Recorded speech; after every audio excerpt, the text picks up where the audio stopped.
welcome to FGME Cast for your Thursday night, and Thursday night is ANZCAR Cup night, and it is the chase, the third last round of the chase, and we are looking forward to this one. I am joined by a much more vibrant Carl with you this evening. Good evening, Carl. Good evening, Stuart. Yes, good evening, everybody. Feeling a lot better today, thank you very much. Yes, could sound a bit better as well. So yes, I wasn't just unexcited last night. I was feeling a little bit rough, unfortunately. So yes, as is can happen. But we are back here at Kansas Speedway, of course, where pretty much the steepest thing in this state is, of course, the speedway itself, a very flat state. And we are here for, as you say, the Cup. We're getting down to the tail end now. So it's going to be interesting to see how this one pans out. Yeah, most definitely so. We've got just under 5 minutes of practice to go. We've got a ripping interview coming up with Hamish Gallagher after qualifying as well. And then we head into 130 laps here. Nice wide open track. And as Gail's just saying as well, welcome Gail as always to the stream.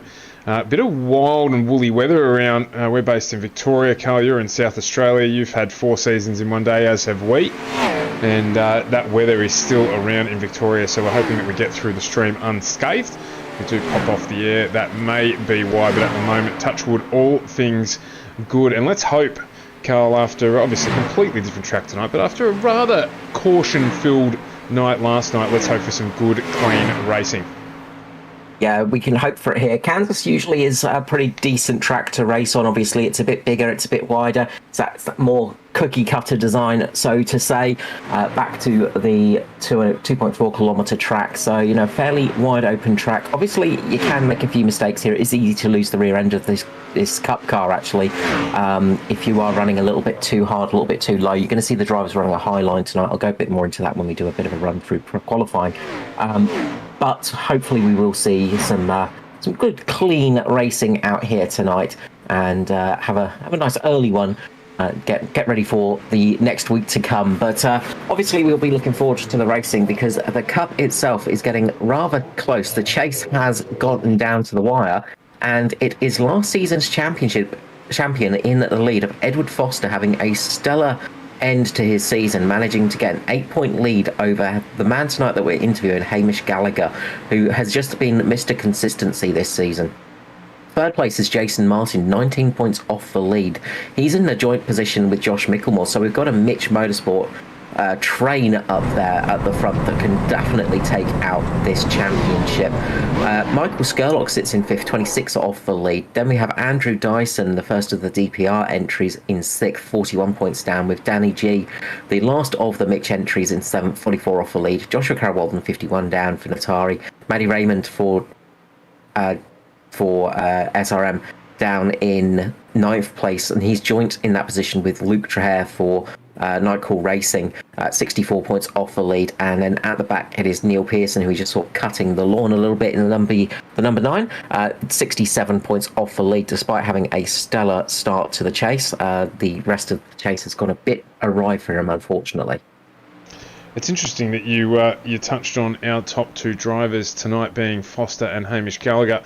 Very much the 2 drivers that we were looking at last night in the Thunder Series as well, contesting at the top of that championship too. So it is a calling card of a good year's racing for both of those drivers. Of course, Foster did take out the Truck Series earlier in the year, and Hamish Gallagher is looking for back-to-back Xfinity Thunder Series championships as well. So a strong year overall. I mean, I think if you asked Foster whether or not he felt like his Cup form was strong all year, he would definitely and categorically say no. But it all proves again, like last year, that this is where it all counts. It's all about managing your run and managing to get into the chase, and then really, you know, those consistent performances pushing you to the top of the field. Yeah, that's it. It's consistency is a real key feature of a championship campaign, of course. But in a chase situation, of course, it's a little bit different because things do get that sort of slight reset. And it is odd that it's sort of a mirror of the Xfinity at the moment, where Gallagher is trying to defend against Foster in that championship. So those two have had a stellar season all year round, and are both battling it out for different championships at the same time. So they're having to campaign in two different series, and they're campaigning against each other as well. So that puts a little bit more stress on the drivers, and it adds that little bit more to both of the series, because we've got two championships where either of those two men can win. Yeah, I was about to say, I mean, should we be surprised, given that the Thunder Series echoes the chase in the rounds and where it's hosted, that we've seen strong performances from those two drivers across that series, and that's being replicated here? Well, that's it. They've had a very strong end to the season. In Foster, of course, with the Truck Championship, that went well, but they didn't have the start of the season that they would have wanted. And that really affected people like Gallagher and Foster, who were both on the edge of missing out on the chase sort of halfway through the season, and then built their way up back into contention.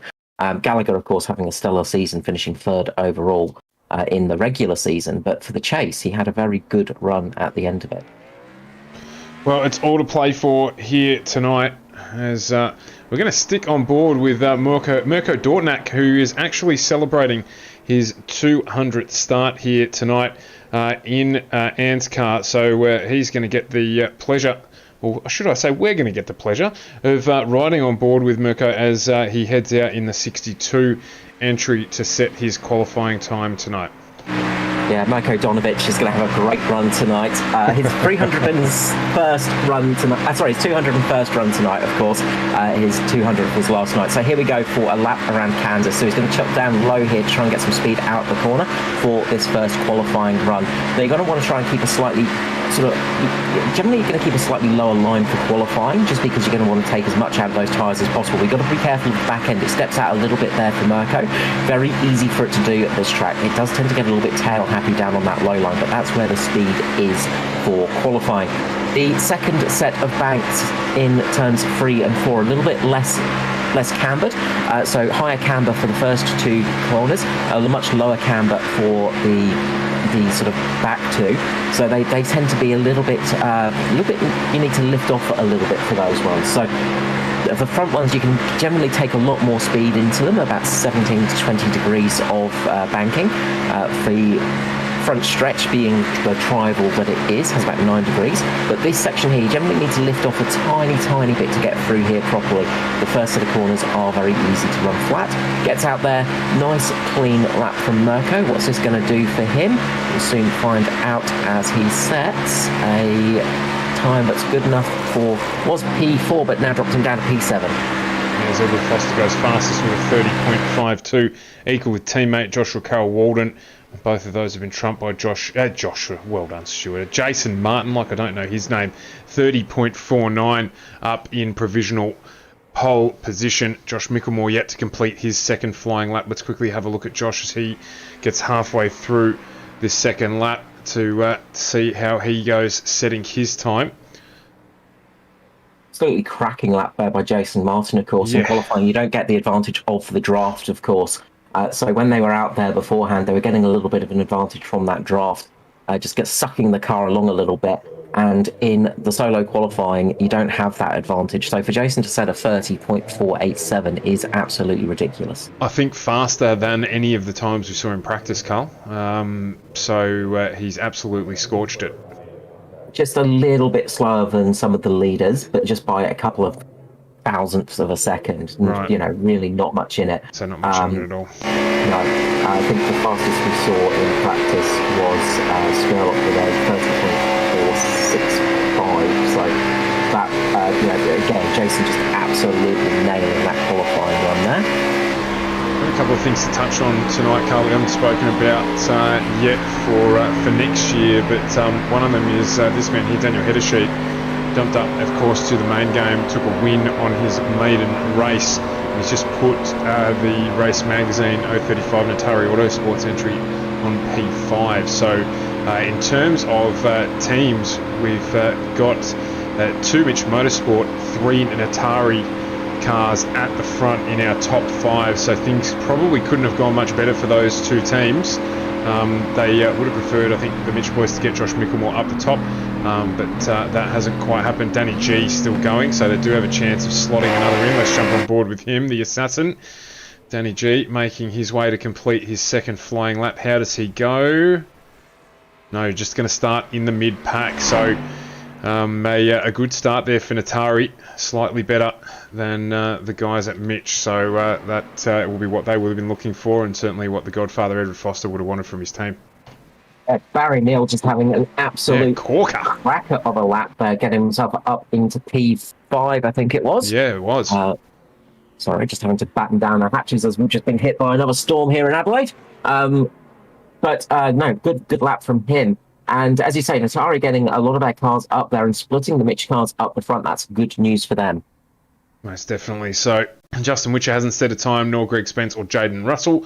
And that is going to conclude our qualifying here. So we're going to jump into the changeover interview here. And we've got one Mr. Hamish Gallagher, the 13. Do we find out the truth behind the obsession with one Taylor Swift on the liveries?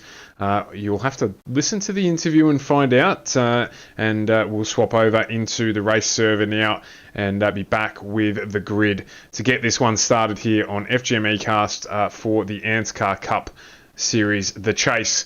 We'll be back with you after this interview.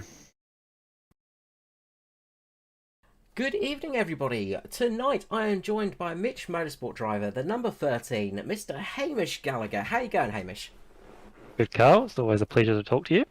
Oh, it's a pleasure to have you up here. I mean, we always love to get a bit of a chat to you, of course, and we've been getting more chats with you often as well. You've been having a pretty good season so far.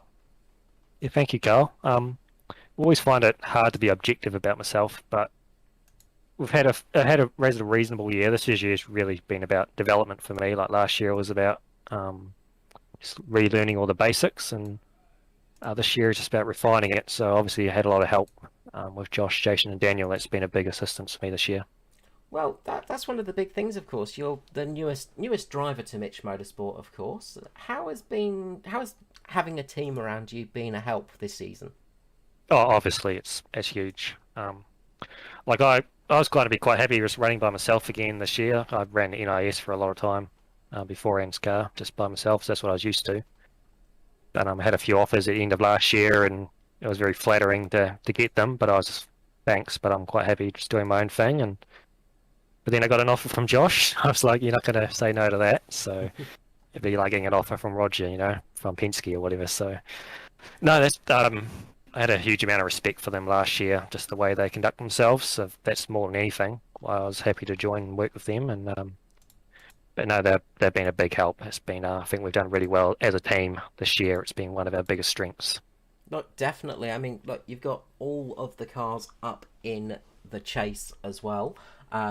Yourself and Josh Micklemore, of course, the highest of the Mitch Motorsport drivers.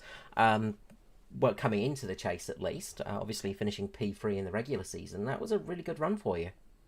Yeah, thanks, Carl. It was a bit of a weird season because they had a couple of DNFs right at the very start. And so I was buried down to 30th or whatever and spent all year just trying to claw my way up. And it's not really till the drop round started kicking in, all of a sudden I found myself up there. It was a bit, okay, it's a bit of a surprise. But yeah, I think there's pretty much everyone in the top 10 had like really good runs for a period, and they'd rack up a few wins, but then they'd have a few off weeks, whereas I've just been slow and steady, quarters first to here or whatever, and it just tipped away all year, and hasn't been spectacular, but it's just racked up points, and I guess that's where you end up. Well, that's it. I mean, the biggest thing for you this year has been consistency, I think. I mean, obviously at the start of the year, not so much, but you've had a really consistent year. And in the chase, obviously, you're still winless. I mean, a bit of a stinging barb there, just to remind you of that one. But you're still yet to get a win this season in the Cup. But you're sitting second in the Chase Championship, 8 points off the lead. And that's just been epic consistency. Yeah, thanks, Carl. I think that's really been my motto this year, is just you got to finish races, and sometimes, to get a win, you've got to make risky moves or desperate moves, and that's not really my motto. I'd rather finish second and back the points rather than risk a win and end up 20th or whatever. Especially if the chase, that's really how it's based around. You got to be consistent. So so far so good, but we're coming into a few short tracks at the end of the season here, and things will get turned on their head pretty quick. Well, absolutely. I mean, it can get changed around so quickly, of course. I mean, we've seen you successful in some of the other series, of course. In Thunder, you've been having a fantastic season this year, and of course, taking out the championship last season as well. So, it's not been a bad year for you, all in all. Yeah, thank you, Carl. Yeah, no, it's been good. I've been really enjoying it. So, I'm gonna ask. I've asked a few drivers this one. What got you into motorsport? I guess just like most everyone else, I've always been into cars, and so that just gets you into motorsport, and motorsport gets you into racing video games. It's just sort of goes from one to the other. Like for me, it was originally, like probably most other people, it was F1 and the V8s, and my favourite driver was Montoya, and so when he ditched F1, I sort of followed him over to NASCAR, and that's really all where it started for me on the oval stuff. And I've always loved it since then, just the way it is, just how it's kind of rough and raw, and I just love that kind of stuff. So yeah, that's where I come from. Oh, look, another Montoya fan is not a bad thing. I've been a big Montoya fan back in his F3000 days. I was following him and just showing my age there, of course. But, absolute fantastic driver and good one to base it off of. Oh, man, a good taste, Carl. That's it. Look, we've both got some good taste. And, I mean, you've obviously got some taste in music as well. I mean, you tend to have a certain singer on your car. I should have known this would come up. Yeah, I mean, I was trying to think about where it all started. It's been so long now. I think it was Tony Kanaan. It's his fault. Like years ago, he ran a paint scheme fair on it, an IndyCar. And I remember seeing that thinking, oh, that's pretty funny.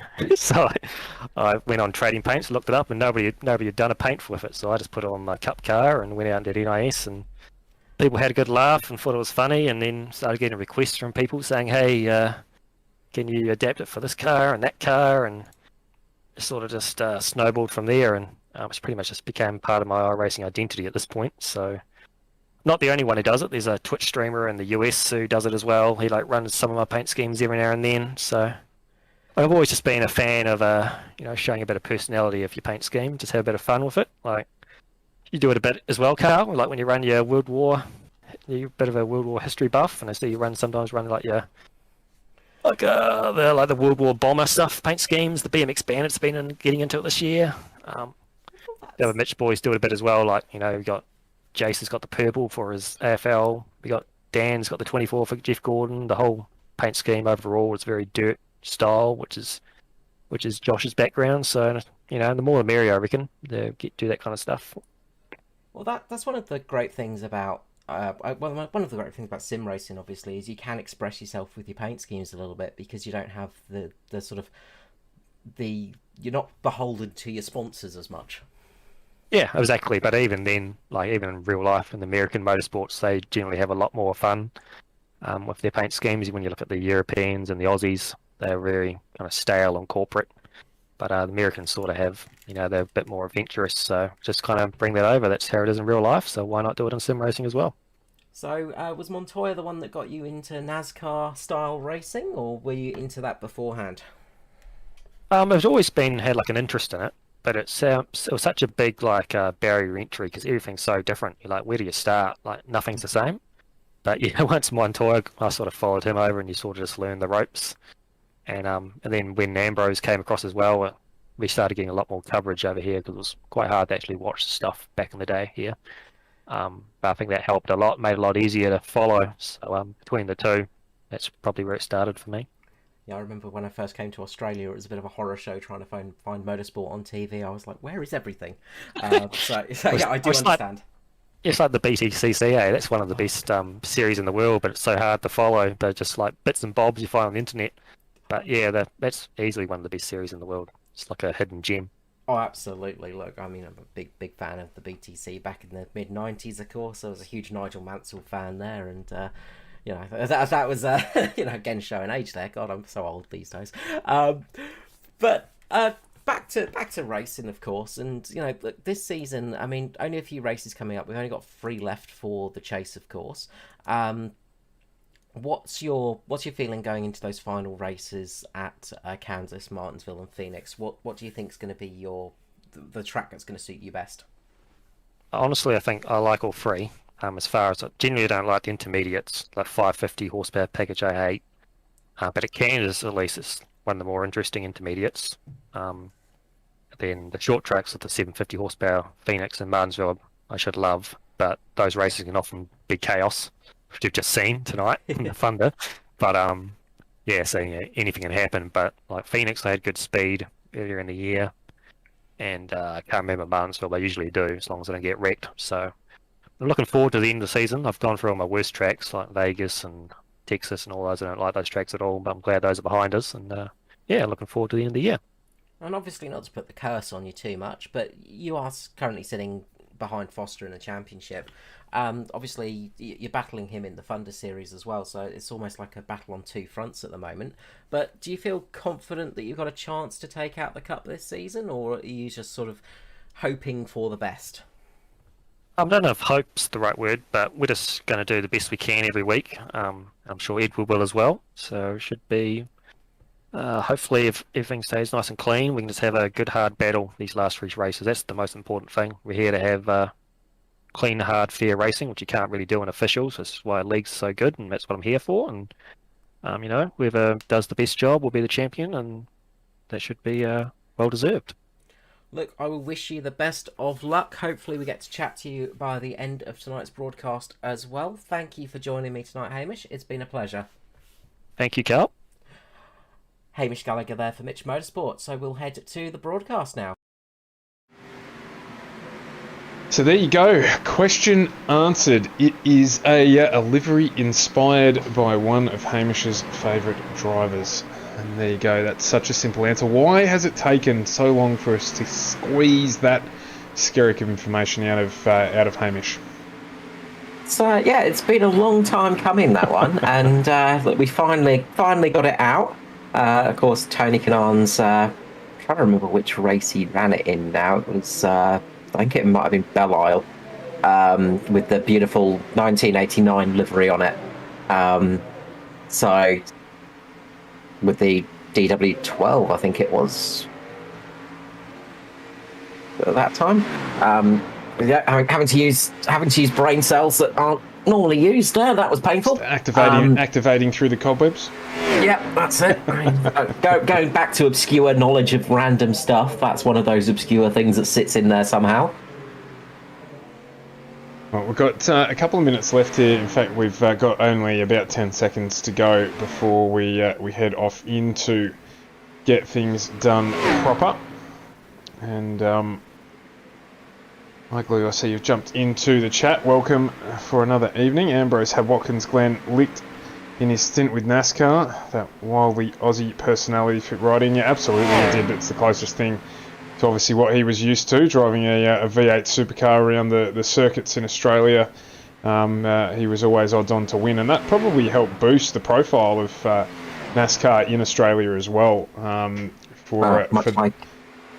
Much like at the moment with IndyCar being boosted by Scotty Mack. I mean, it's strange that it's taken Scotty McLaughlin going over there to boost it while we've had Will Power and Scott Dixon dominating for the past decade. But it's nice to finally see some love for IndyCar. I think it's just because there's not a lot of fanfare around Dixon and Power, and I reckon if you asked a lot of casual motorsport followers, they'd think that they were American.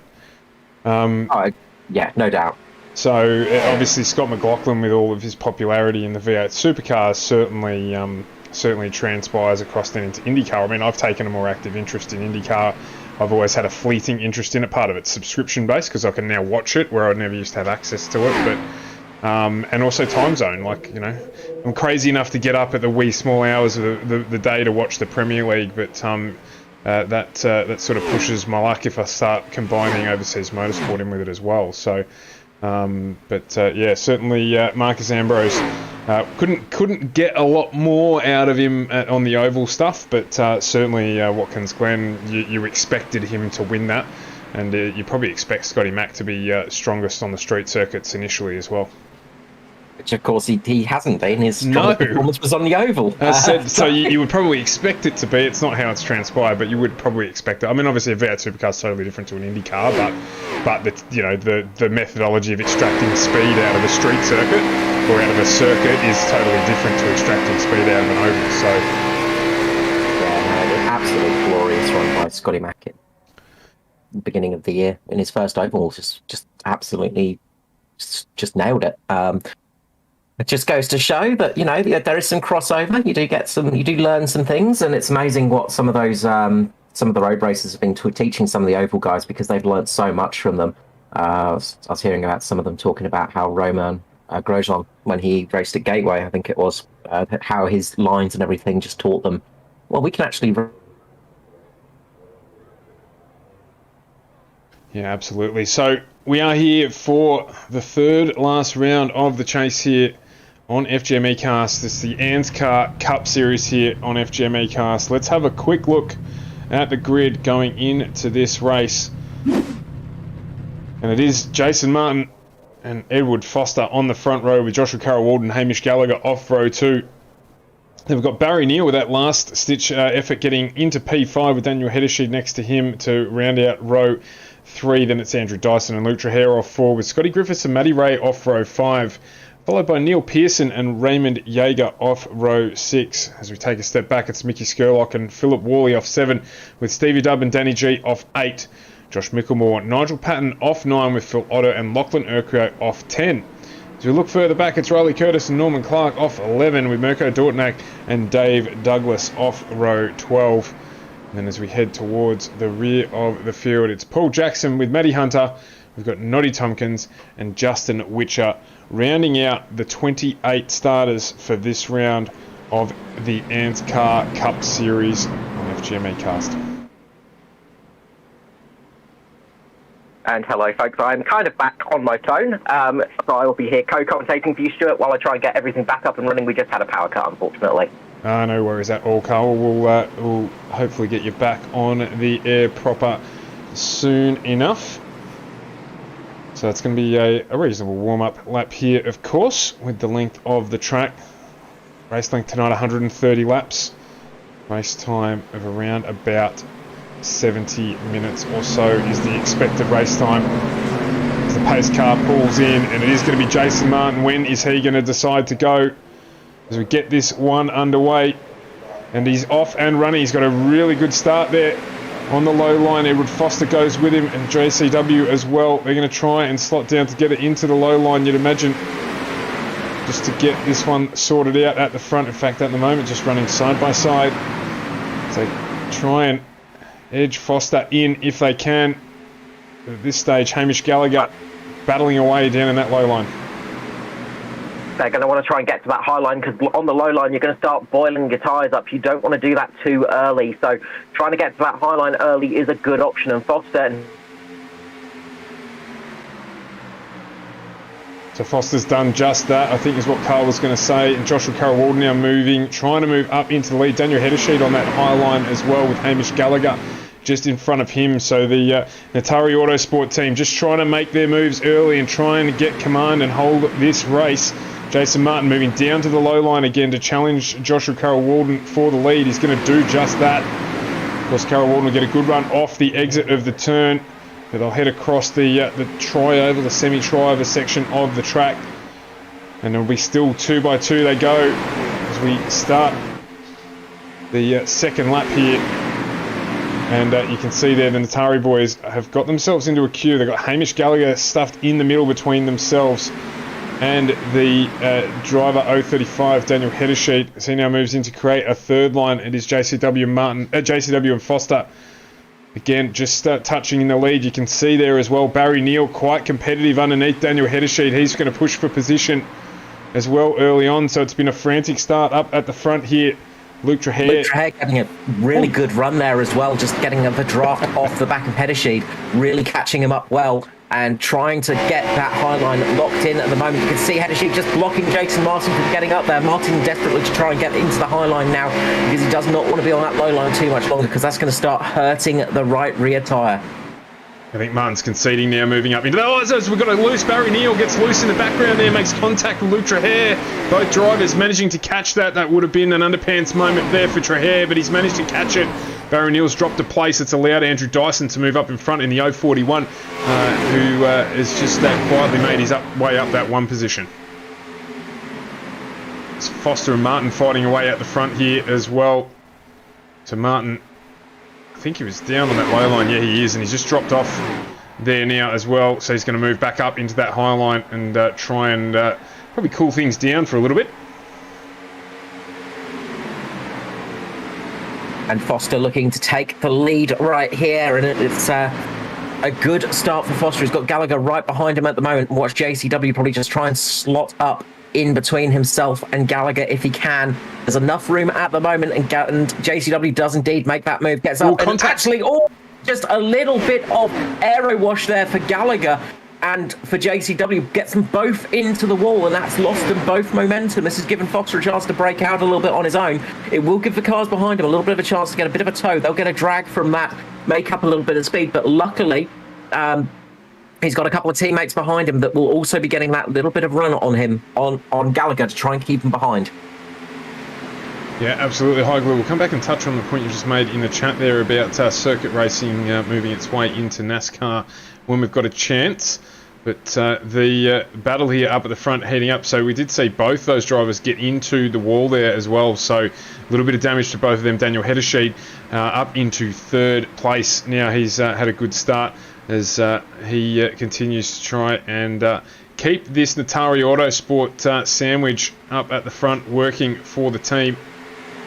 Mitch Motorsport Hayden with Hamish Gallagher in second place, and Jason Martin's just dropped off the back a little bit here.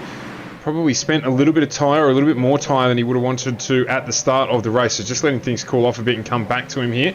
And then it is Andrew Dyson ahead of Barry Neal, with Neil Pearson, Matty Raymond and Michael Skurlock rounding out our top 10 early on. Raymond Yeager right on his back bumper though, along with Philip Worley in another one of the DPR Skittles cars. Gallagher gets a bit loose once again. This is going to give Heddersheed the run down the back straight. He's got the option, gets down the inside as well as JCW there.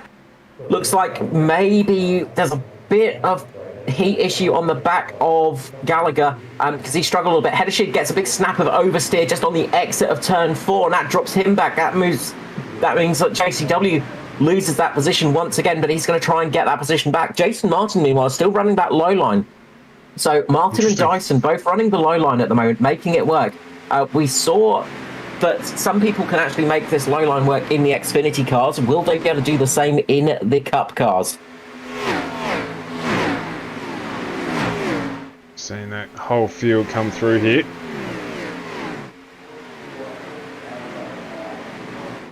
So it's been a nice clean start from everyone through 10 laps already here. Nice clean start for the race, maybe not for the Australian Power Services, but we are back at full capacity here, and we are running away. Foster having a good lead at the moment, and he's got a teammate between himself and his title rival, importantly. So he's got a bit of a gap between himself and Hamish Gallagher and Jason Martin as well, so that's good news for him. Andrew Dyson having another blinder of a night. We've seen Dyson just improving on the ovals, and he is now a regular to the top spot of that podium, and taking out victories on ovals and road circuits. So he's a threat to everybody. So just looking back a little bit, Matty Raymond also running that low line with Neil Pearson. So a few cars doing that. Michael Skurlock now making a bit of a move through the field as he runs that high line. It does definitely look like the high line is the faster option. But we'll see how this one unfolds as the race goes on. Yeah, even Justin Witcher getting involved up there as well. My apologies, Raymond Yeager getting involved up there as well. So a couple of different methods being applied early on. I guess the real telling sign will be, if we stay green for a while, how the tyres drop off on these drivers looking and running down in that low line. And we'll get to see that, of course, probably in the next 10 to 15 laps or so, if that happens. Dave Douglas gets a move done in the background. He's fighting away with Lachlan Urquhart, who's down underneath. Right, Mirko Dornak may have just made contact with somebody. maybe Phil Otto, so just a little bit of a tap between Otto and Mirko there. Just out of turn, just through turn number 3, just a little bit of side contact, nothing major at all though. Just noticed as well, I saw Luke Trahair enter the pit lane on lap 7. I thought it might have just been registering when, as we do sometimes, get ghost entries, but no, he's actually out of the race. So yeah, I think potentially Luke actually... hardware issue. Luke took quite a bit of damage in that checkup, so I've got a feeling he might have taken a bit more damage than he expected, because there's a lot of damage to that that left front, and it also looked like there was some connectivity issues as well. So he might have had a bit of both going on at the same time, and just decided that it was probably better just to put it behind the wall for tonight, especially with that damage, because that would have been slowing him down. Now watch Jason Martin. He is starting to creep his way back forwards with Hamish Gallagher. That low line's starting to come alive now at this stage of the race. So in the early stages of the stint, it looks like that high line has just got a bit better speed. But in the later stages, that low line may be the better option. We'll see how this unfolds as the race goes on. As you're seeing there, Hedishi, just the back of the 035, just breaking away a little bit through the turns, I should say. And he was just having to manage that as well. So Joshua Carroll-Walden just having to pull out of that one as well. So the Natari support brigade has just had to surrender a little bit of ground at the moment. And you can just see here Martin moving up there now in front of JCW. So they're going to try and make sure that Hamish gets in front of Daniel Hedishi here where they can. This is where having your teammates around you in this sport is such a good thing. It's great to watch. And certainly here we're going to get to see it executed, I would suggest. Yeah, Hamish has got quite a bit of damage as well to the right front of that car, and that's not always a good thing, especially here at Kansas. The right does take a little bit of a pounding. The right rear mainly is the one that gets a lot of aggro to it, but you generally rely on that right front just for a little bit of the work, and it sort of tends to take a little bit of... tends to help you out a little bit, just keeps the car steady as the left front starts to wear down a bit quicker. So if he's getting more wear on that right front now from that damage, that's going to affect him quite a bit during this race, especially for the long stints.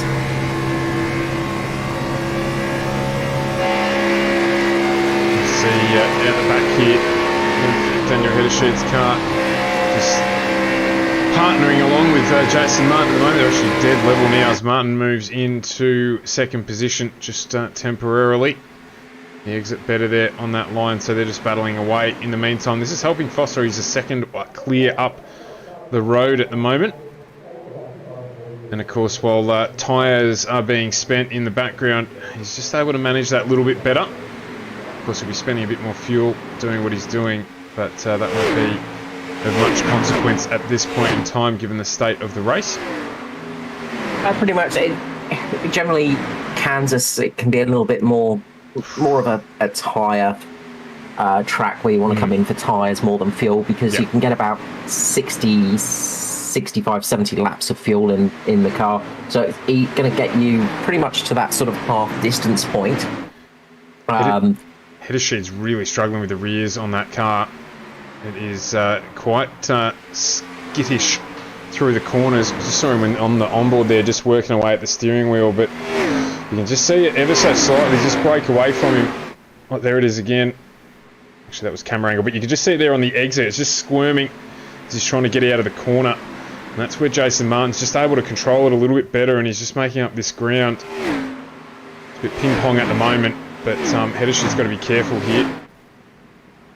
Yeah, I reckon Hedeshead's got a little bit of heat on that right rear at the moment, and that's causing that car just to be a little bit more skittish than he wants it to be. Just pushing a little bit too much in the mid-corner, and that just gets that little bit of heat build up on that right rear, and then that will hurt you on the exits, which it does once again. Yeah. So that's definitely telling of the right rear getting a little bit too hot, and when these tyres get hot, they have the... it's a bit like driving on ice.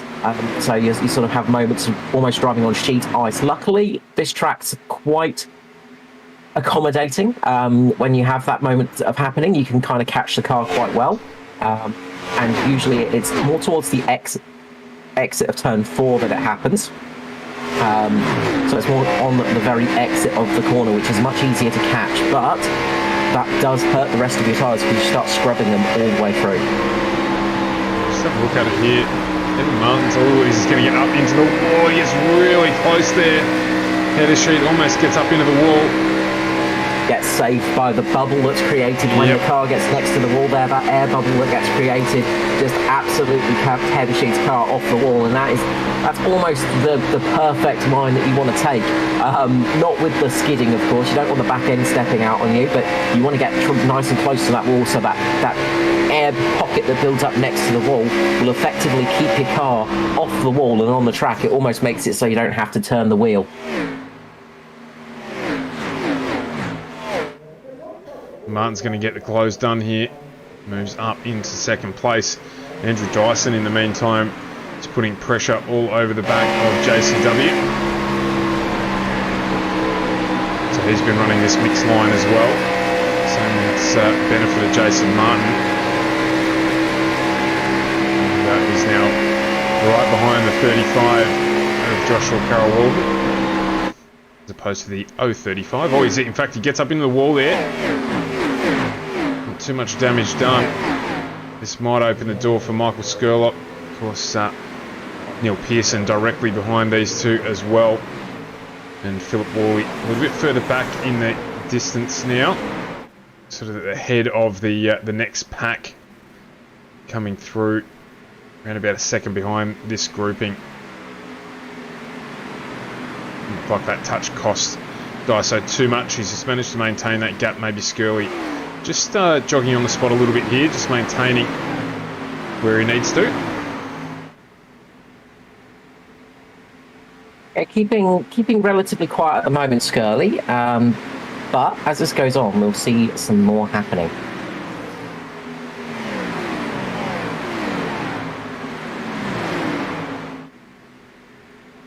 So he's probably just trying to keep those tyres just in a little bit better shape as this race goes on, not pushing too hard too early. And he's hoping for a nice long green run here, see what he can do and see if he can actually get a better overall pace out the car. See if he can run those couple of extra laps longer maybe as well. Just doing a little bit of fuel saving. Just have to put the foot completely on the throttle when you're behind a car like that as well. Just sitting behind Daiso there at the moment. So you can drive around at sort of 90%, 80% throttle. Yeah, that's it, and that's using a lot less fuel than you normally would.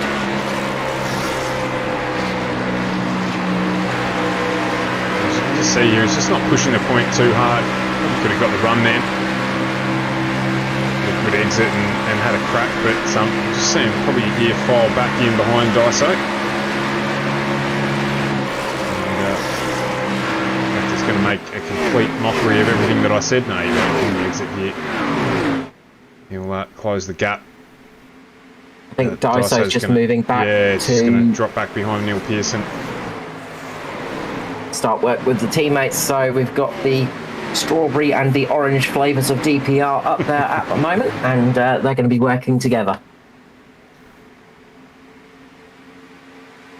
Just having a look back through the field here. Matty Ray just ahead of this battle. We've got Josh Micklemore on his way through, working with teammate Danny G at the moment.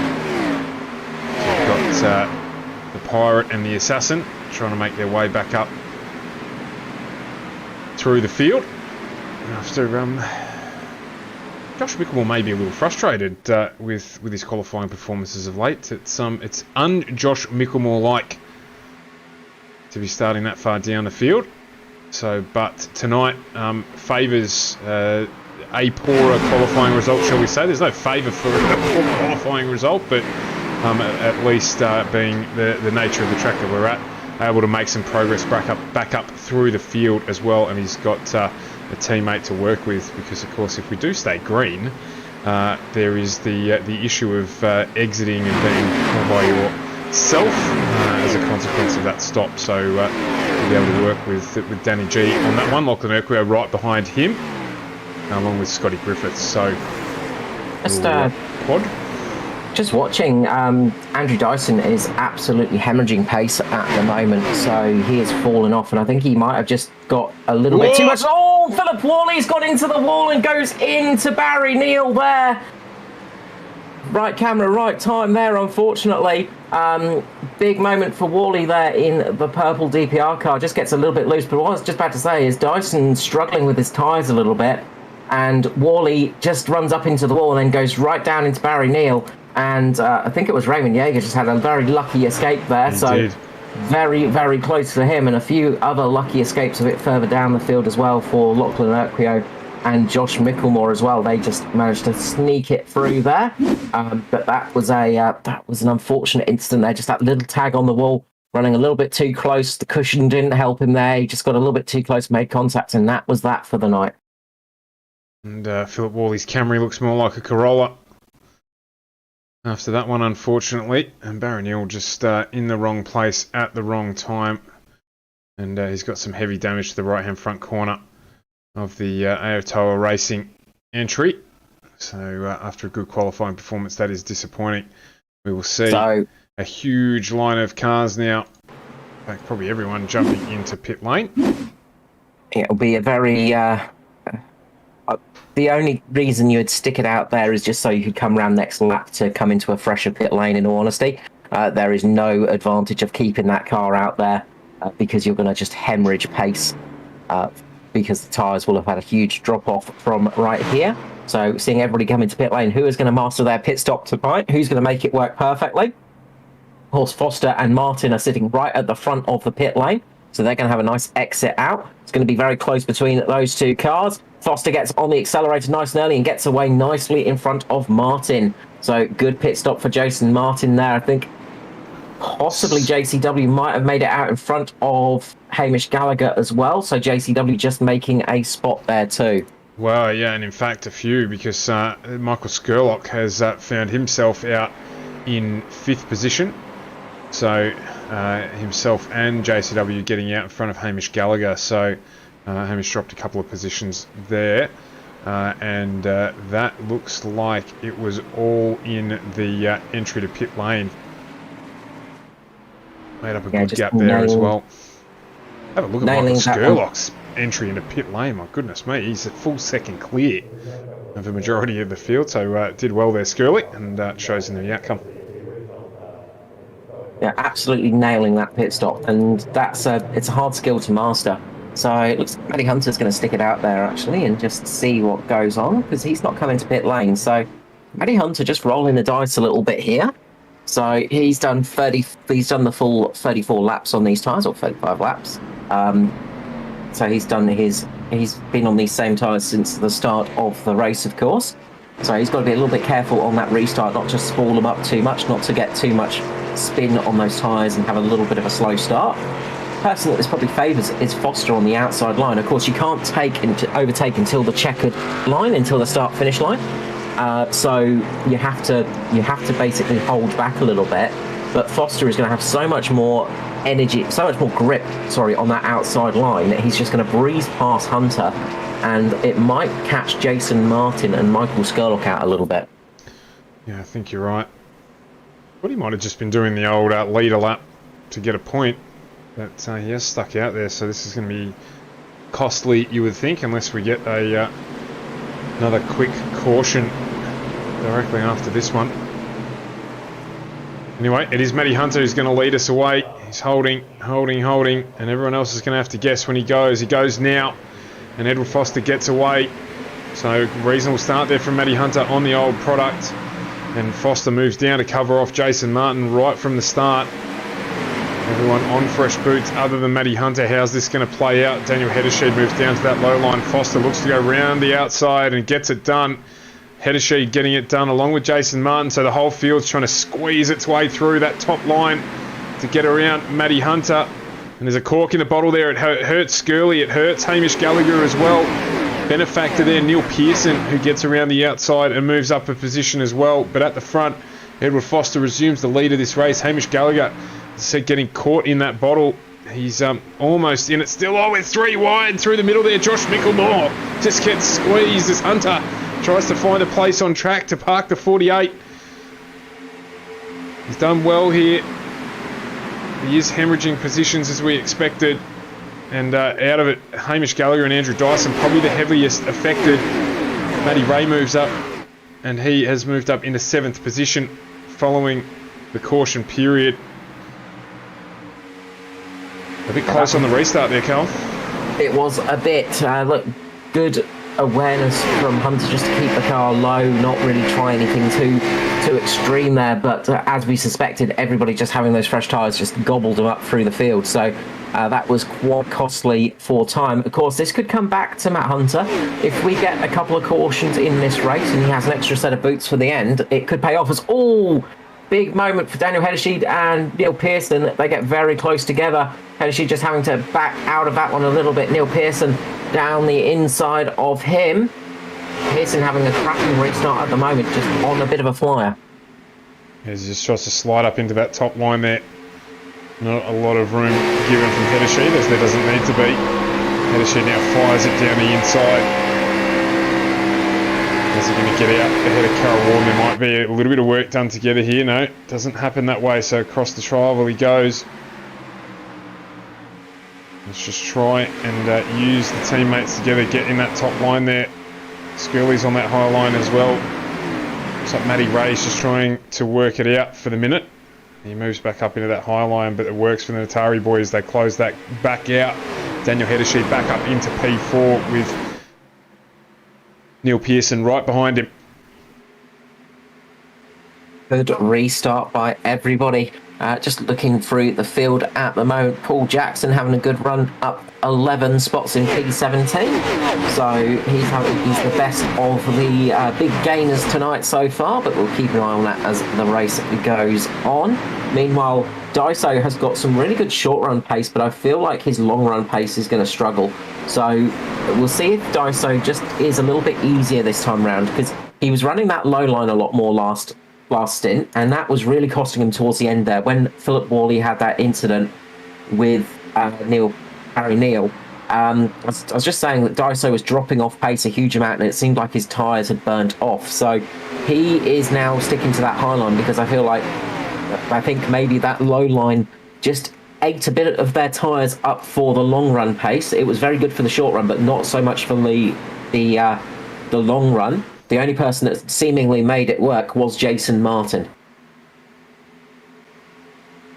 Yeah, we did say that we might have to keep an eye out on that drop-off, and it did come away. So, who knows? Jason Martin, of course, backed out of it a little bit earlier, and Daiso pushing wise. So it's not surprising to see everyone conforming now and just running that higher line. As I say that, of course, Matty Hunter just moves down that little bit lower. Looks like he's trying to get the run on Daiso here. That is not happening. So he's pulled back up in to line. Hamish Gallagher, the one hurt most out of that restart. He's dropped 5 positions and is now running down in P9. So not the worst position to be in at this point in the race, but certainly he would be preferring to be up the front with some friendly faces around him.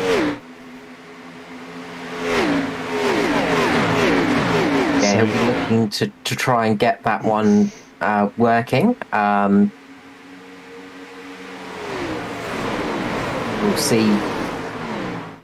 see later on in the race how that one goes, because again, it's getting that sort of getting everything working in the right way. That's often the hard getting strategies worked out is often the thing that makes it or breaks a oval race. And sometimes your strategy might not be looking good in the early stages, but later on it really comes and pays off. Yeah, the race can come to you very much so. He'll be hoping for that. But at this point in time, it's been a pretty good race so far, with plenty of moves being made. We're just going to talk. Carl Heigler made a mention of it in the chat about the fact that there are more and more circuits making their way into the scene on NASCAR, particularly in the coming season. So several circuits gradually rolling their way in. So it's something that's a changing landscape for NASCAR. Yeah, that's it. They want to try and have a couple more circuits in there, a few more things than ovals, of course. But I think I think with this season, they sort of had this. They tried it out with a lot more road circuits, and I feel like they're going to be going back to a few more ovals again because it didn't seem to pay off the way they wanted it to. So it's very much been a sort of. I think we will see a couple more road courses creep in, and I think that's a good thing because it does give a good display of what the drivers can do, and it gives a chance to some other drivers as well. It's a bit like running in wet weather. You know, it's now the fact they've got wet tyres in NASCAR. You know, it gives a few more options and gives them the chance to actually race in all conditions, so you don't have to put as many races off and things like that. But yeah, it's not a bad thing at all, and it gives a little bit more spice to it, and especially with the new car coming up next season, that is going to be much nicer to drive on the circuits, from what I understand, and it's actually got it's got 5 gears instead of 4, so that's going to be a big difference maker. Yeah, as Daniel Hedersheet gets up into the wall there, that's going to slow him down and open up the opportunity for Neil Pearson to make a move past, which he takes with both hands. And he's got in there again, Hedersheet, so he's struggling with the 035. Skirley not quite able to take advantage there. Yes, the next gen car was actually the other thing I was going to talk to you about, because of course we should see that on the broadcast next season, and it's a bit of a change up from where we're at now with the current spec cars. Yeah, very different vehicle. It's gonna really change things up. So that will be interesting. Everyone starts on the same playing field next season, so it's coming to you in 2022. So the drivers will all have to get used to that. It's a different beast to drive. We haven't run it here on with ANZCAR. As Hedersheet gets loose again, he's just struggling the back of the car with the back of the car again there. So this is what we saw for Hedersheet through the first run, and in fact it was about this time. It was about 20 laps into the tyre set that he just started to have that rear end break away from him again. Of course, he's got a little bit of damage now that he picked up from contact with the wall. You can see Daiso taking advantage now and moving down the inside. But he's starting to struggle again in the 035 entry. So maybe just a little too hot on the tyres. He's up at the front now. Switch back up to the front here. You can see Edward Foster for the first time coming under pressure from the number 21 entry of Jason Martin. Yeah, Martin is he's now using that low line a little bit more, and he's going to get a lot more speed through that. We're going to see a difference in pace. So this one will be a big help for him, because he's going to run that low line. But of course he will heat up his tyres a little bit more, so it might hurt him in the long run. We will see how this one plays out, but he's trying to make Foster defend on that low line at the moment, and Foster is having absolutely nothing of it. Foster is just running his own race, ignoring Martin's attacks until now. Foster now going for that low line to defend a little bit, and this could be a little bit dire for Foster because he's not run much of that low line tonight in the race. Martin has had a lot of experience, and you can see Martin has got a lot more speed out the corner this time. He's now choosing to take the high line. He dummies down, so Foster takes the low line to try and defend against Martin.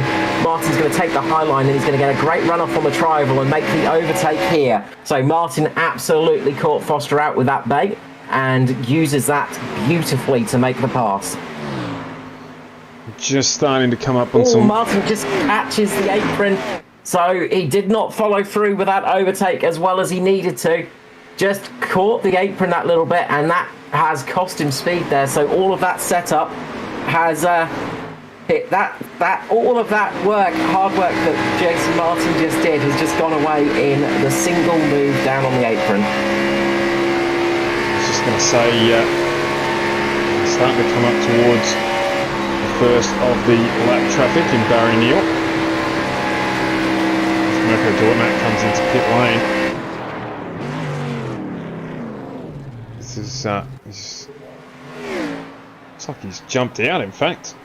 So, no, he's still there. We've got a few more jumping into pit lane as well. So Martin and Foster are very much side by side once more as they make the moves done. So Riley Curtis in pit lane as well.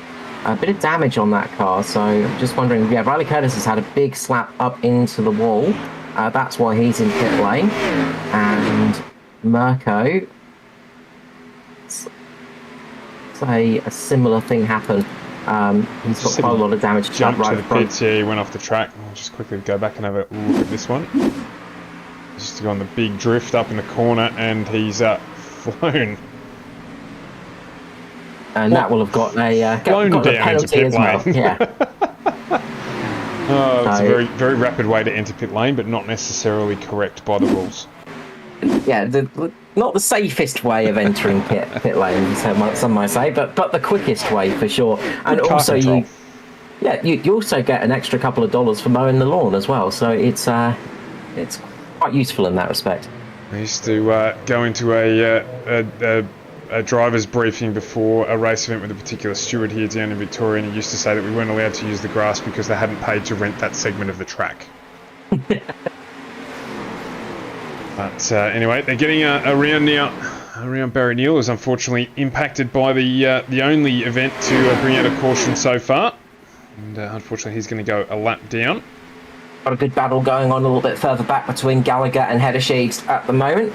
Andrew Dyson as well, just getting through this too. So Dyson in the lead. Oh, you all got real close there, Hamish. Very that back end was very much stepping out there, but again, that little bit of buffer against the wall just saved his night. Meanwhile, up the front, we've got a pass for the lead as Martin makes the move on the inside. Foster should get a better run off the exit here, but they're going to be side by side, getting down the back straight here. Foster's going to get back in the lead. Martin can't really get that move done on the inside because Foster's able to get a better run off the exit each time. And Foster's not falling for that defending the inside part again. So Jason Martin very much used up his one trick in the book. I'm sure he's got many others, but that trick has been used and Foster's not falling for it a second time. As a bit of a check up behind, and that's given Matty Ray the opportunity to get down underneath Hamish Gallagher. They're free wide as they go through the corner.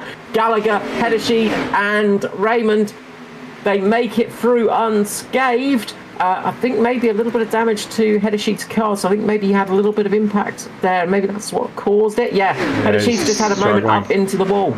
Yeah, he's just struggling again. Still with the same problem. Matty Ray trying to take advantage here. Stephen Williams looking like he wants to get involved, but Hamish Gallagher right on the rear bumper. As you can see here, right on the rear bumper there of Daniel Heddersheed. You can see the damage there to the rear right-hand corner of the 035 of Heddersheed. As that's hurt Gallagher as well. He's had to get out of the gas there. He's got real close to the wall again. Damage to the right-hand front corner of that car. So a couple of battle wounds to these cars running in 7th and 8th position. I tell you, Stevie W as well. Stevie Dub, he's on his way through. Lachlan Urquo the same. And we've also got a very quick Matty Ray trying to make his way through with this one as well. So, and just jumping up to the front in the wall. Sorry, Lachlan Urquo just up in the wall. Neil Pearson on an absolute charge up the front. Just got a fantastic move done on JCW and was just getting a run on Martin and Foster as well. So Neil Pearson coming into the mix for the battle for the lead of this race at the moment. It is all on all over the track. We've got action everywhere. As always, not enough eyes to cover it. No, definitely not. So there's a trio fighting for 3rd, 4th and 5th. Mickey Skurlock there, always just lurking. And you've got Edward Foster and Jason Martin up at the front who just can't quite sort of say, JCW just gets the right-hand rear into the wall. That allows Skirley with his cat-like Welsh reactions to jump out from behind him and move up into 4th without damaging the 350.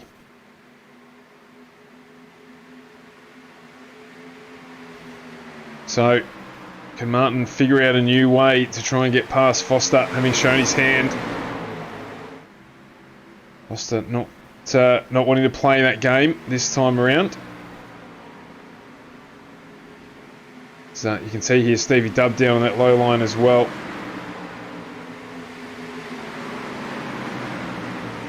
So Danny G's just got past He's in a battle with the Witcher Electrical sponsored duo, Raymond Yeager and Justin Witcher. Just out of interest for everybody, Matty Hunter has just taken his first pit stop, so he's coming to pit lane. He's filled it up with fuel and put a fresh set of tyres on there, so he can probably just about make it to the end from here. It might be a little bit tight because he doesn't have those cautions, as Jason Martin once again makes a move on Foster. This time gets a good run on the inside line. It's going to be neck and neck on the exit, but Foster once more just gets that better run on the exit. If he can come down and cut Martin off on the tri-oval, which he does, that's going to save him that position. Once again, it is a constant battle here at the front. Neck and neck as they go through it, and Martin is trying desperately to make Foster come and defend that low line, and he's not taking the bait this time. Great camera angle here. It's out of the track there. But Martin will be spending tyre as well, trying to get this move done and having to keep ducking down to that low line to try and bring Foster to battle. Martin's got a good run this time. Martin's got a really good run this time into the first corner, and this could be Martin's opportunity. Martin is neck and neck with Foster. He's got out in front. He's got the lead. He's going to try and slide it up in front of Foster. Will he have the chance? No. Foster gets a better run off the corner once more as they are coming up to, I think, Noddy Tompkins. Just coming up to Noddy Tompkins shortly. But Foster and Martin are really still battling side by side. Martin almost got that one done that time round, but just missed out. Just didn't have the exit speed once again on that low line. On board here with Martin again. And he's just had to jump out of the throttle there as well, so maybe getting a little bit too much heat into those tyres with the push. And that's brought him right back into the grasp of Neil Pearson. So Foster gets a breather for a minute or two. Potentially not even that long. But Pearson will be looking to make a move. Skirley's got some pace as well. As Daniel Hedershe's just falling back a little bit. Stevie Dubb and Matty Ray all over the back of him at the moment. They are putting all the pressure they can onto the 035. Matty Ray running that low line again, trying to get that one working. Stevie Dubb sitting on the high line, and Hedershe just struggling a little bit for the rear grip again. That car's just stepping out a little bit on the exits, and I have to wonder if that little bit of damage is hurting him in that respect.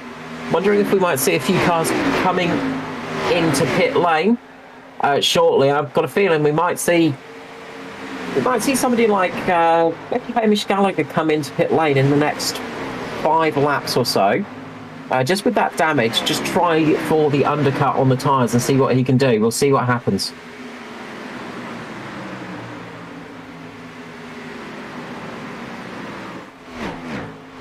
Topanoka is trying again. He's putting the pressure on Matty Ray on that low line. Josh Micklemore just joining into this battle. As Matty Ray slides up there in front of Stevie Dubb on the high side of the track. Cuts back down again. So this is giving Hedershe a breather as well as these guys fight out. So you just see that gap opening up slightly. And that'll get more contested and congested as Josh Micklemore moves into this pack. Andrew Dyson's just got Hamish Gallagher approaching the back of him. Hamish just been quietly going about. Thinks he's got a little bit of damage to the right-hand front side of that car. Dyson equally with a little bit of damage and managing his tyres a bit better in this stint. We haven't seen him quite fall off the cliff like he did before that first caution. Had RS14 in the chat just questioning how important track position is at this point, Carl. And if there's a crash in front of you, I suppose. That's always the answer for an oval race. That's how track position is important. I think leading has got a slight advantage to it, but it's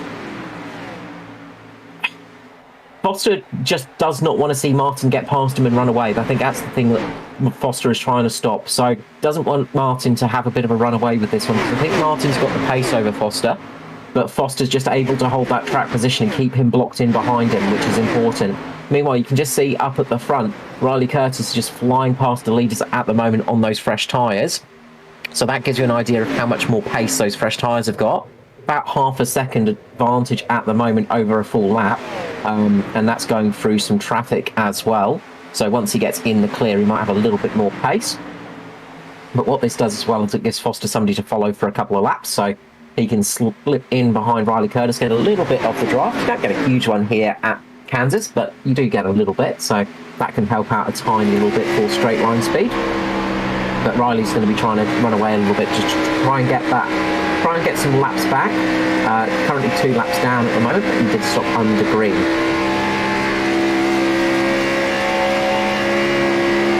Martin has addressed that gap. He's back up behind the 53 of Foster. Pearson just off in the background there. He's got Michael Skurlock and JCW just off the back of this pack. And this is the battle for the lead, 76 through 130 here. Kansas. As Foster has to pull up a bit there. He's got Martin right next to him, keeping him company. Foster had to really lift off there. He just got a little bit loose on the exit of the corner and had to ease off so he didn't clip the wall, and this is going to be it for Martin.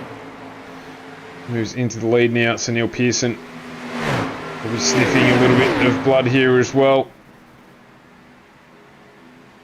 along with Michael Skurlock. So change for the lead here.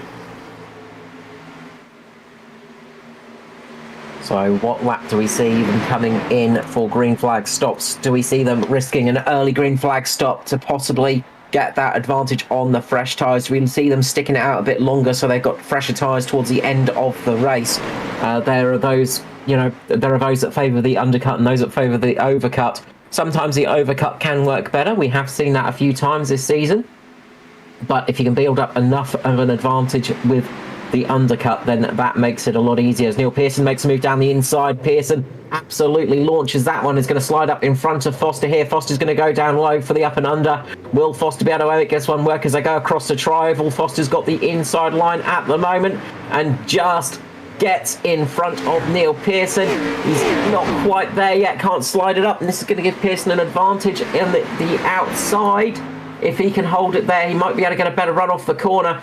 Foster can't quite slide it up in time, and this could give Skurlock a chance as well. Yes, so our JCW to close back up onto this group as well. So maybe this will be the time where they call that in. Hamish Gallagher in the meantime in the background putting pressure on Andrew Dyson. So that has continued.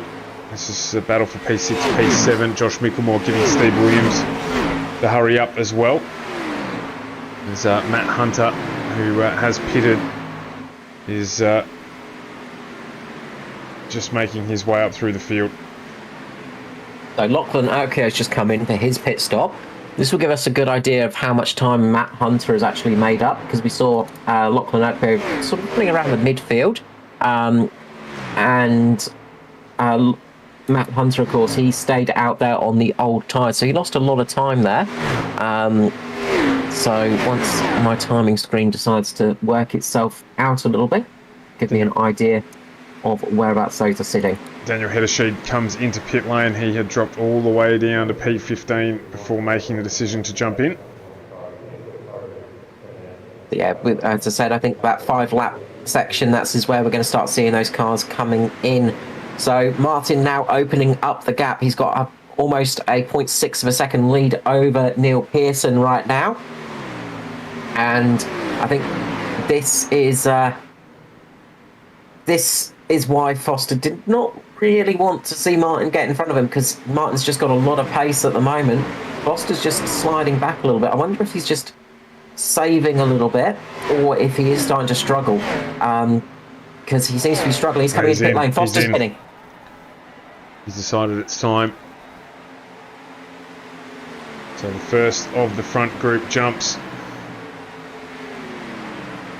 Danny G seeing that and popping into pit lane as well. So how long does Martin stick it out? Does he stick it out now for a bit of long-term pain and possibly a bit of gain in the future with that overcut situation? Or will we see him peel into pit lane very shortly as well? Looks like he's sticking it out with Skurlock and Pearson at the moment. As Joshua Carroll-Walden, has had a big moment coming into pit lane, just has a big lock-up, manages to save that one. Oh, yeah, there's a few just locking up on their way into pit lane. Who's that in the background there? I think it's Hamish Gallagher coming in as well with Andrew Dyson. And Hamish was a very late call. He decided to come in very, very late and almost got a big rear ending from Andrew Dyson. I don't think they made contact. I'm just going back and having a little look at this one, but it was very close. Maybe just a tiniest little brush, but no damage to those cars.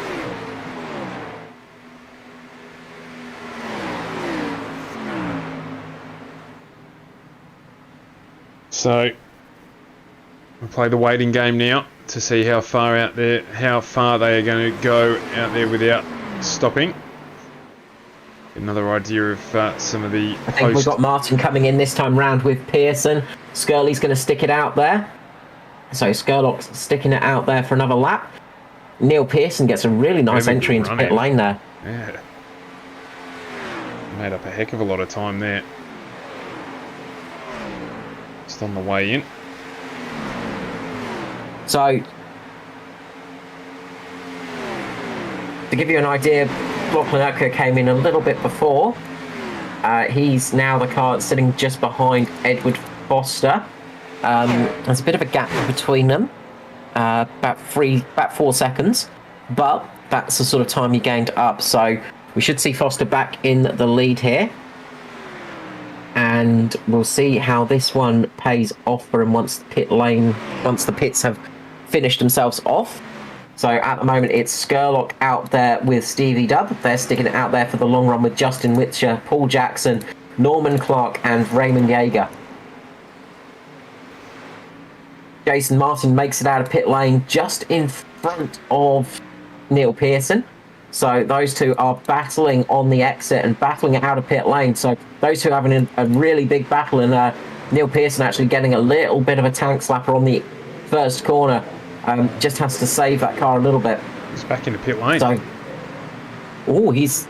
he might have got a penalty. That might have been why he was so fast into pit lane. He sped in pit lane possibly. So looks like that is a penalty for him. That's disastrous for his night. It's going to drop him right down the list. What it has done though, this pit cycle has ended up with Foster and Gallagher in order. As our effective race leader. So Lachlan Urquhart has done a good job jumping up into P3, Jason P4 now. As Martin goes past him into P3, he's now stuck in this pack. Andrew Dyson just in the back of it. Might be where Martin wants to be. Spending tyre at the moment. JCW with him as well. And just ahead of him, Hamish Gallagher. Was Hamish Gallagher coming in a little bit earlier as well, so that undercut paid off for Hamish Gallagher quite well. Gained him a nice little bit of time over the rest of them, but Foster's got a 5-second lead over those guys, so Foster's got a nice bit of gap now that he can use. So he'll be enjoying that while he can. And the thing is right now is all of these cars are going to have to fight for that position. So they're going to be busy fighting, and this could give Foster the chance to have a nice clean run at the front and sail away. Skurlock in pit lane. Stevie Dubb keeps it out there for one more lap. Justin Whitcher as well, still out there. Can't be too far from pitting. Of course, Nigel Patton, Phil Otto as well, yet to pit. And looks like Noddy Tompkins as well. And of course, he spent a little bit of time in pit lane. So they won't be too far off. You can see Hamish Gallagher here just moving his way through the middle. Matt Hunter there, down on the apron. He pitted a lot earlier. Now Martin's caught back up onto the back of Hamish Gallagher. Going to be looking to potentially work or go past his teammate. Of course, they're fighting for a championship against each other as well. Absolutely, and we know Mitch, they work well on track with each other, but they do like to have a bit of a battle as well. So they're not going to make it easy for each other. As Stevie Dubb comes into pit lane, he can't keep it out there any longer. Justin Whitcher takes the lead of the race and gets a bonus point for that as well. So always nice to get a lead lap in the race. There's Justin Witcher just makes a little bit of contact with the wall there. Curse of commentator once again paying off completely. You got to keep practiced at it, Carl. Been working very well of late. Otherwise you lose the talent, mate. So you got to keep doing it as and yeah. Battle continues. Stevie Williams this is in pit lane.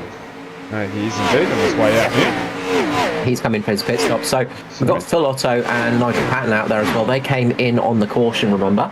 They did. So they are now going to be the effective leaders once Witcher comes in. So Phil Otto will get that. I think that's Nigel Patton coming in, actually. Yeah, Patton comes in. So And, Witcher's also sticking it out there. Noddy Tompkins has jumped into pit lane as well. So they're just hoping for a caution right now. If one comes out, it's going to be fantastic news for them. We're rapidly approaching the 100 lap mark in this race.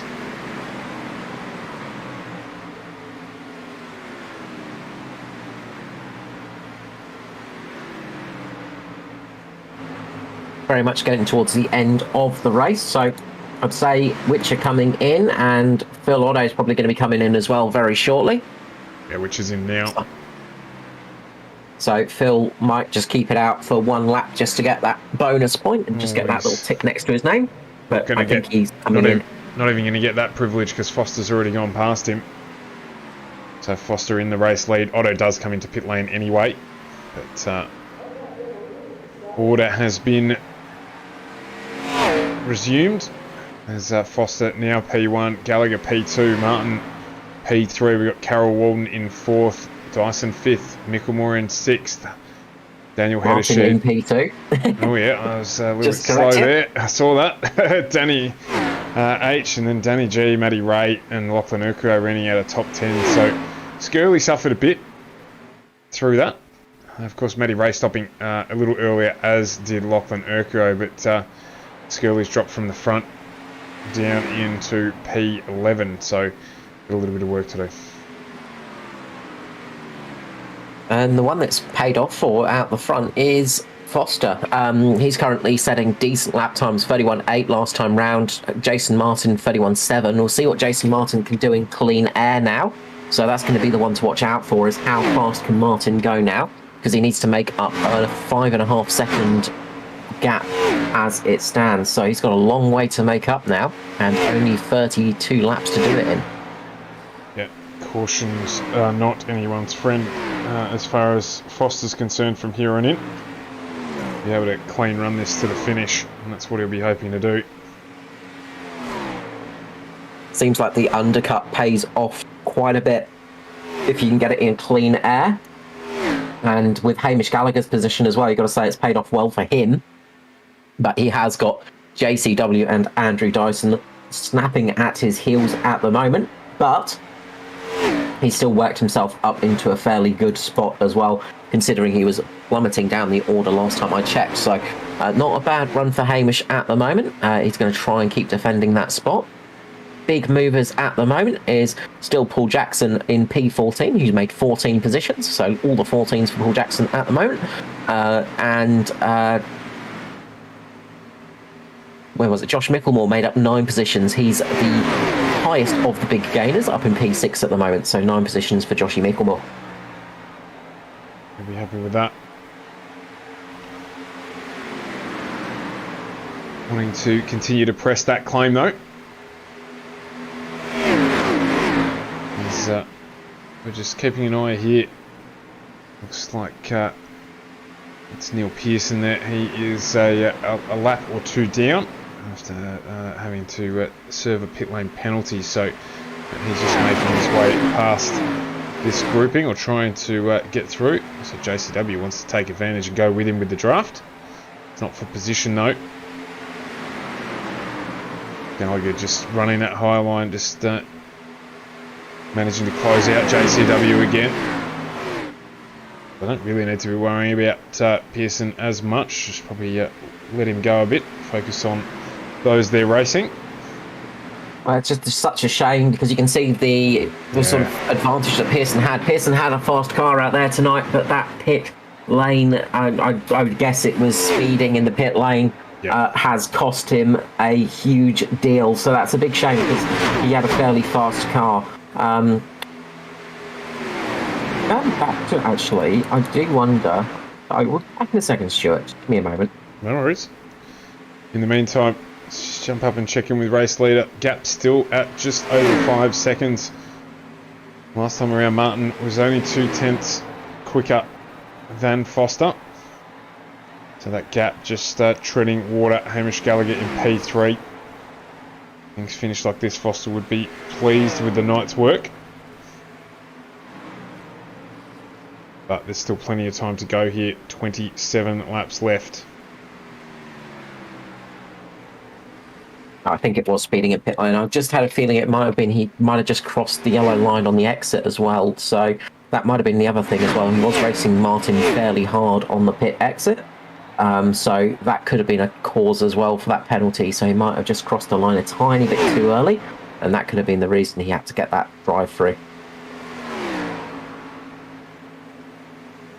So Foster at the moment setting some fairly good lap times. His last lap time was a 32.4. Jason Martin a 32.1. He's still got a 4.6 second lead. So that's the main thing, is he's kept that lead over Martin. And it's not really closing at the moment. So Foster's just able to cruise a little bit. He'll be still pushing relatively hard. Not wanting to sort of relax too much, because we've seen what happens to a racing driver when they ease off too much. They lose focus and often make a mistake. So he'll still be going at sort of pretty much normal pace, but he's got a little bit less to worry about right now. Yep, definitely so. It's just dropped under 5 seconds now, so it's, we'll continue to close. There's still enough time for that to have effect. Michael Skurlock now back up into P5. So he was down as far as P11 out of the pit window. He's making good progress once again in the 350. Keeps going the way he is. He'll be up at the front before too much longer. You can see him closing the gap last time around. He's half a second quicker than Joshua Carroll-Walden. So he is flying in the 350. It won't be too long before he makes the move. In fact, I think he's not going to wait much longer at all. Won't need to with the pace he's got. There's a bit of damage on the two cars in front of him. In fact, on the next three cars in front of him, there's damage on track. Not for position. 350 in good nick. Perhaps that's just showing through now. Yeah, I think Scully's just been saving a little bit before, just throughout the race, not quite pushing as hard as he needed to. And now he started to switch it on. So Scully having a really good run at the moment. And he's having a very... He's got some, looks like he's got a good turn of speed right now. So he's trying to make up those positions. And he's going to be trying to work his way up towards Hamish Gallagher, who has got that right front damage as well, so could possibly just have a little bit of trouble just for that long run pace. So Scully very much looking to try and get back here in the booth and try and get another top 3 finish in the ANZCAR series. Meanwhile, up front, that gap has started to close down to 4 seconds now. Martin starting to push a little bit harder and trying to bridged the gap to Foster, but Foster still able to set good lap times. It's only a 10th here and a 10th there that Martin's able to eke out. He's not really gaining what he would want to be gaining at the moment, especially with 20 laps remaining. He's quite a way off.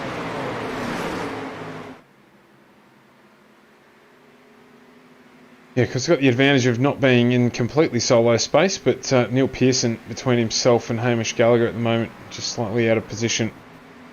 And we'll just jump back here again to Michael Skurlock, who has closed that gap significantly on Hamish Gallagher now. So the pressure is on there for position. We'll see Skurlock here probably try and push the point as quickly as he can. He won't want to see the pace drop off too much. He's having to run that lower line.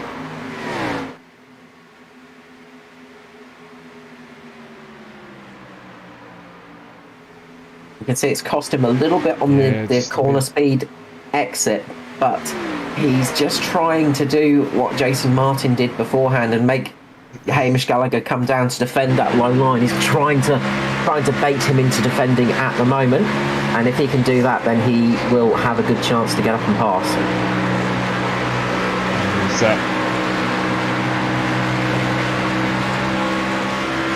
Just coming down there to do just that. Skirley's got a run on here. You can see him closing at a rate. Get down underneath here. It looks like he's potentially going to have the pace to get it closed out, and obviously Gallagher gets that better exit as you'd expect. They're side by side here. Skirley needs to be really... Sorry. Skirley needs to be really cheeky and cut up in front of Gallagher like he does there. That's the move he needed to do to make that one work, because otherwise Gallagher was going to get that run off the corner once more and have that advantage. I'm just wondering if that bit of damage to the front of Gallagher is just affecting his long run pace and just causing him to struggle that little bit with time. So it's not a huge amount of damage on that car, but it is enough to cause a little bit of drama. So they then to go. Michael Skurlock moves into P3. So can he catch Jason Martin is the next question. Lapping at similar pace, but of course, how much time has Skirley spent getting up into P3? Has he got enough left to close the gap down over the remaining 17 laps? We'll see how much pace Skirley's been hiding in reserve now. If he has got any extra pace, he'll want to use it up right now and see what he can do. Meanwhile, got a bit of a battle going on a little bit further back. Josh Micklemore is now putting some pressure on JCW. That one is going to be a couple more laps before it ripens completely, but Josh Micklemore is catching on the back of JCW at the moment, and he's going to start trying to put some pressure on him. Meanwhile, Stevie Dubb, the man that stayed out there the longest, of course, he's now making his way through the field as well. He just got past Danny G, and Stevie Dubb seems to have some good pace now. He did stay out much longer, about 10 laps longer than the rest of the field, and he's trying to use that overcut to its advantage, and it is paying off for him at the moment. He's definitely got some good pace. The challenge comes now.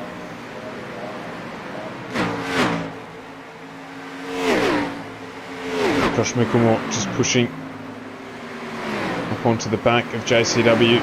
Again, that same tactic being used. Just trying to tempt JCW into defending the low line. The gap at the front down to under 3 seconds now.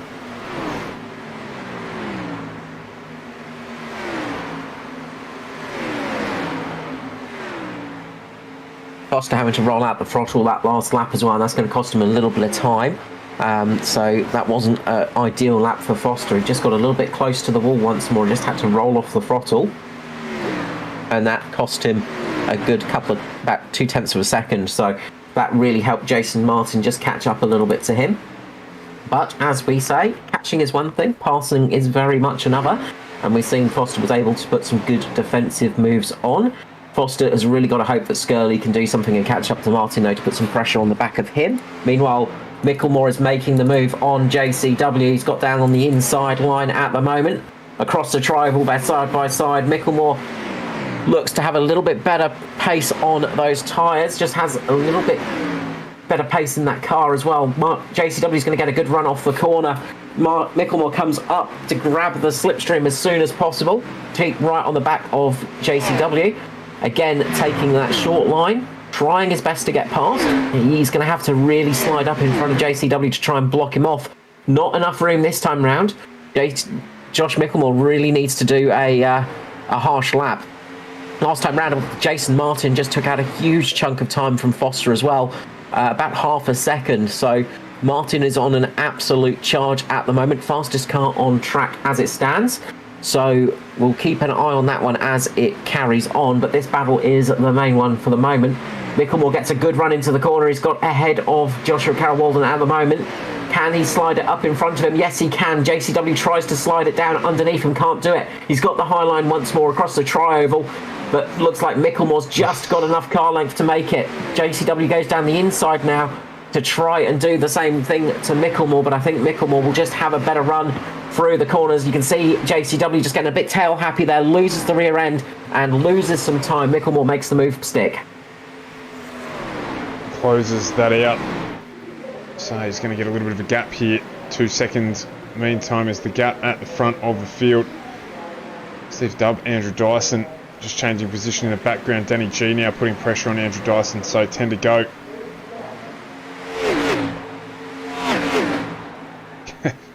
Now Foster just warning JCW not to generate a caution at this point in time.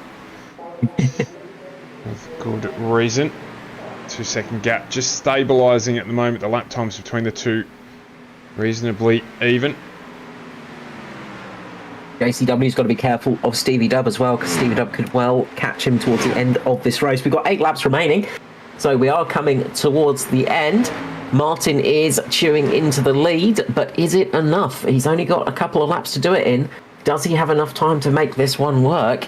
It's going to be close. I think he's going to be sitting right on the back of Foster once we get to the end here, because Martin he just has that little bit more comfort through the corners. Foster's just having to lift a little bit more through the midsection of the corner. He just doesn't have the grip that he wants, and Martin is just able to take a little bit more throttle through the corners. So you can hear just there, Foster just having to ease off the accelerator pedal a fair bit more. Martin just able to keep it planted a little bit more, able to keep down probably about 10% more throttle through the corners. Yeah, they're starting to have to deal with a small amount of lap traffic too, so that could play into things. There's no blue flags in oval racing. It is very much up to you to get past those lapped cars. Usually they're pretty good though. They're not going to be putting up too much of a fight, but losing the lead lap can be very painful. I think the cars that are being lapped at the moment are down more than 1 lap, so they probably won't put up too much of a fight in all honesty. Yes, I think just Matt Hunter there getting passed by Edward Foster. In fact, no, he's just still down there on the low line, so must have maybe just grabbed a little bit of a toe there. Matt Hunter pits all the way back on lap 63. As Foster closes that one out. We've got 6 to go. That sticking out strategy did not work well for Matt Hunter, although he has gained 5 positions in the race, so that is some benefit to him. So, you know, it's not all doom and gloom. As we cross the line, we've got 5 laps now. It is very much getting to the tail end of this race. Foster still setting some good lap times, about a 10th of a second faster than Martin. Martin 1.5 seconds down still. Skirley not really closing the gap on him. Hamish Gallagher not really closing the gap there either. Josh Micklemore, meanwhile, is still battling away with JCW, and this has helped Stevie Dubb get up to the back of them. Remember, Stevie Dubb has got some slightly fresh tyres, so he's got 10 laps on his tyres. So he might have a little bit of a chance to make something happen here towards the tail end of this race. We'll keep a little eye on that one.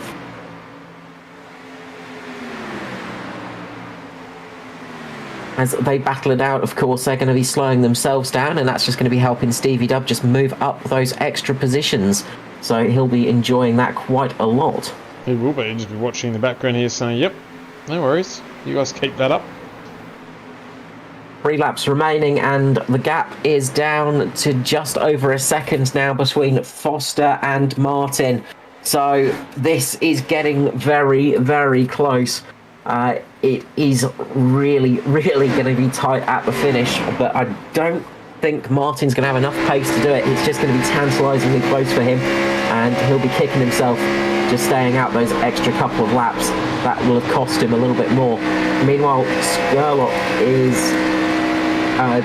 sort of got a nice gap between himself and Martin, so Martin's not got too much to worry about behind him, so he's not going to be having to look in his mirrors. He's just going to be looking in front of him, trying to catch Foster down. As the white flag will be out next time round, Foster just has to keep some decent pace in that car, just not make a mistake to make it to the end now and see that checkered flag. Martin, though, will be pushing with all his might. Yeah, absolutely. Recovery of sorts as well for Hamish Gallagher. He's in 4th where he started, just to keep the hopes alive for the Cup. As we begin that final lap, the gap is a second. Second meet just ticking over.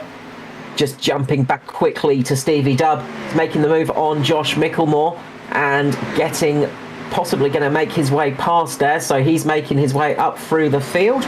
So we'll jump back to that once we see Foster cross the line, because he's getting very close now to that start-finish line. Jason Martin below a second now. 0.95 of a second, but it's not close enough. Foster is going to take the win here at Kansas Speedway. Jason Martin second, Michael Skurlock in 3rd place. Stevie Dubb, meanwhile, manages to just make it past Josh Micklemore in the end and make it into P6 behind Joshua Carrawalden in P5. Andrew Dyson coming home in 8th, Danny G in 9th, and Raymond Yeager finishes in the top 10. Good performance from him, with Matty Ray in 11th, Daniel Heddersheed rounding out 12th position. But it was Edward Foster who managed to manage the race well all the way through and take out a very timely win. So is that just his 2nd win of the Cup season total, Carl? It is, but crucially, it's his 2nd win in the chase as well. In the chase, that's it. Yeah. So we saw it last year from Foster. He's kind of a chase camel. He saves it all up for the chase and then has it all happen there. So Foster takes out the victory. Is going to do a few burnouts and absolutely wreck those rear tyres. Possibly do a lap of honour here, but a well-deserved victory for Foster. That was a solid strategy from him. He used that undercut to its advantage, and it paid off completely because, Martin definitely had the pace over Foster tonight, but Foster had the strategy perfectly right. Yep, and that sometimes is all that you need. And he's parked the 53, top of the hill there, and we'll just wait for Foster, Martin and Skirley jump into the green room, ready to have a chat with us at the end of this one. And while they do that, I'll have a quick look at our week next week. We aren't broadcasting Monday night. We are having the night off, so we're going to miss the penultimate round of the trucks, but we'll bring that to you in a highlights package throughout the week. We're back on Tuesday night with the Oz Pro-Am Sim Series. We get into the 2nd of our wild card rounds, which is going to be interesting, and then follow that up with the final round of the Thunder Series, which will decide that championship. We head to Phoenix, the rejuvenated Phoenix, as well, for 112 laps before Thursday night, once again returning with the Cup, where we head to Martinsville for a 150 lap race. So plenty to come next week as we make our way towards the end of season 2021 across the entire ANZCAR category. Plenty to look forward to still, though. The championship in the Thunder Series very much alive. Things in the chase only getting more interesting as well. So plenty to look forward to next week on the channel. Yeah, always an exciting week to come. We'll be looking forward to that. Never know. Might take the night off on Monday, or might do something else. So we'll see how that goes. But well, Carl, I'd be expecting to see you in the truck, mate. To be brutally honest, I'm expecting to see that. Well, I won't make any promises, but it may happen. We're just waiting for Jason Martin to join us, and he has just done that. So let's grab everyone down into the booth for a chat with the podium here. Third last round of the season, and another classic race. Carl, take it away. Yeah, so we will start off with the 3rd place finisher, a very strong drive, making up 7 positions in the end, from one Mr. Michael Skurlock. Welcome back to the booth, Mr. Skirley, and a good race from yourself. Hello. Thank you. Pretty happy about that, I take it? Yeah, pretty happy. I I know in practice I pulled out a lap and I thought I might be able to replicate that in qualifying, but I don't know what went wrong in qualifying. So, yeah, I'm happy to move up because this track it's really, really hard to pass. And when you do make a pass, you either have to be real, aggressive with it and, block past people, or you got to have way better tyres. So I'm happy to move up that much and hold it, to be honest. So, yeah, I'll take it.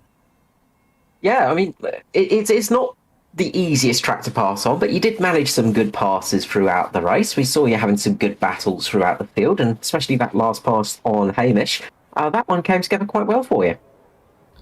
Yeah, well, I got to apologise to me spotter there. I had a couple of spotters in my ear, and they were doing some sums in the background, some algebra, and sounded like they were trying to find out the meaning of the universe there, but no, they were just trying to halve how many laps were left. And it took them a long time to do that.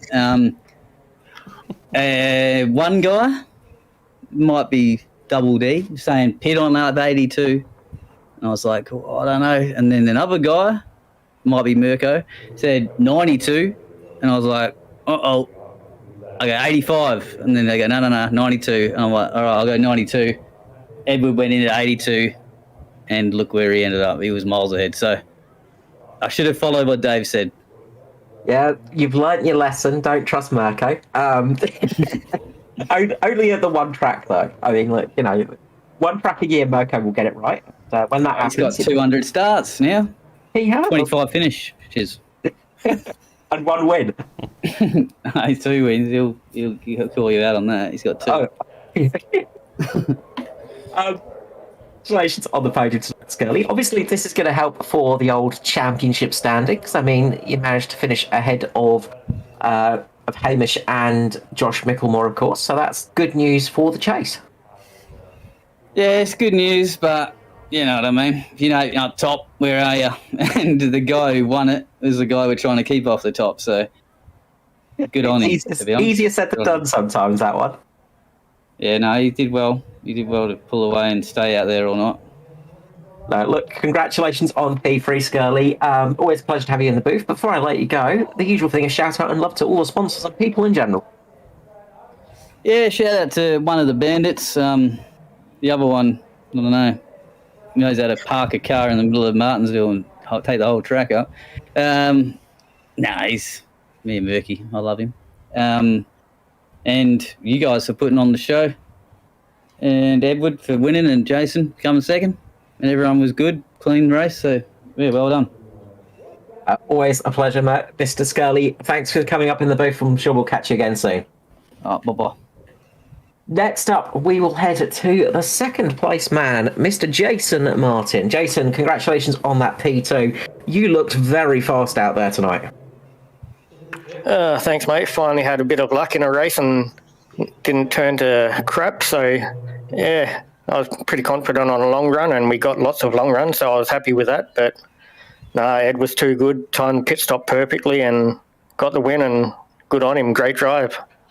Yeah, we saw you catching him down at the end there, trying your best to close that gap. And obviously, easier said than done here at Kansas. You couldn't quite make up the time needed. Yeah, I think I took it a bit too easy the first 5 or 10 laps on the restart, and after my pit stop, and he pulled a massive gap, and yeah, just too much. Needed about 10 more laps to get there. Well, yeah, that's it. I mean, are you kicking yourself a little bit for staying out that bit longer on the pit strategy? Do you feel like you should have come in that a little bit earlier in hindsight? Yeah, I definitely should have pitted the lap after him, but I thought, no point pitting just one lap after. Let's wait a couple more and try and get a bit better tyres, but wrong idea. Definitely looked like the tyre drop-off wasn't as severe as some other places tonight, and that cost you in the end, but still a good finish for yourself. And obviously, we're getting towards the tail end of the chase now, so that's going to be something that's going to be good for you, obviously, getting into the final couple of races with 2 to go now. It's going to be a tight battle for you, and you, Edward, and Hamish. Yeah, I think I'm pretty much out of it after the last 3 races. They were absolutely crap, so yeah, I've pretty much given up now, so I'm just fighting for scraps. Well, you fighting for those positions is going to be scary because we know how fast you can be. Look, good luck for the rest of the season. I'm sure we'll catch you in the booth soon. But before I let you go, the usual shout out and love for sponsors.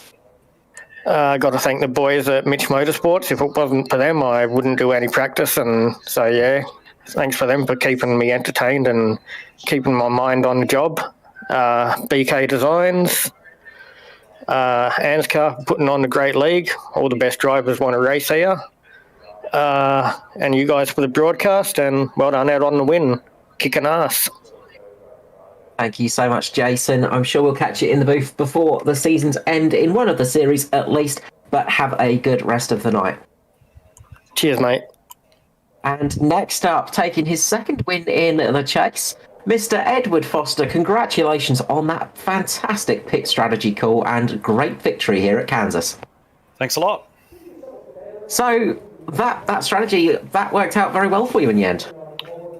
Yeah, I mean, I guess it looks like it did, doesn't it? Like, it was one of those where Jace, like, you know, we know how quick he is, and he had really, really good long run pace. I don't think anybody could actually live with him. And when he sort of came up to me and started playing with the lines and everything, I mean, I can't even figure out how he got that bottom line to work. I couldn't make it work, and you know, he was trying to sort of manipulate where I was going, and I was trying to sort of second guess that and everything. But the good thing about racing with Jace is, you know, we raced each other for so many years, and there's that much respect between us now. You know, we know we can do that kind of thing, and we don't touch, you know, whereas a lesser guy might have just sent it in underneath and pancaked me up into the wall. You know, he's not going to do that. So it just gives you the confidence to kind of run a little bit harder and a little bit closer and have a bit more fun. And it was fun. And I was just trying to learn as much as I could, watching him sort of trying to work that bottom line and sort of figure out where the advantages of that were, where the disadvantages were.